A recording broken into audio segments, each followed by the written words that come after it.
Time waste બંધ કરવાની એકદમ પ્રેક્ટિકલ ટ્રીક કહું છું, લેક્ચર નહીં, કામની વાત. 5-5-5 રૂલ, સરળ અને કામનું. સ્ટેપ 1. આજે તમે જે એક સૌથી મહત્વનું કામ કરવાનું છે એ નક્કી કરો.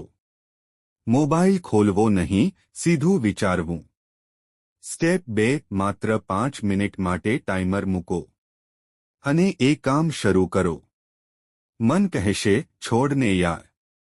પણ 5 મિનિટ તો કોઈ પણ કરી શકે છે. સ્ટેપ 3. 5 મિનિટ પછી 2 રસ્તા. મન લાગી જાય ચાલુ રાખો. ના લાગે 5 મિનિટનો બ્રેક લો.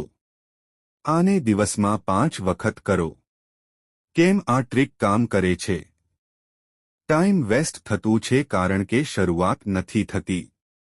મગજને 5 મિનિટ ભય નથી લાગતો. 80% વખત 5 મિનિટ 30 મિનિટ બની જાય છે. એક સખ્ત નિયમ. કામ દરમિયાન મોબાઈલ સાયલેન્ટ પ્લસ ઊંધો. મોબાઈલ સામે હશે તો ટાઈમ વેસ્ટ પક્કા. એકમાં યાદ રાખો, પરફેક્ટ પ્લાન નહીં, શરૂઆત જરૂરી છે. જો તમને આ વિડીયો પસંદ આવ્યો હોય તો લાઈક અને શેર કરો.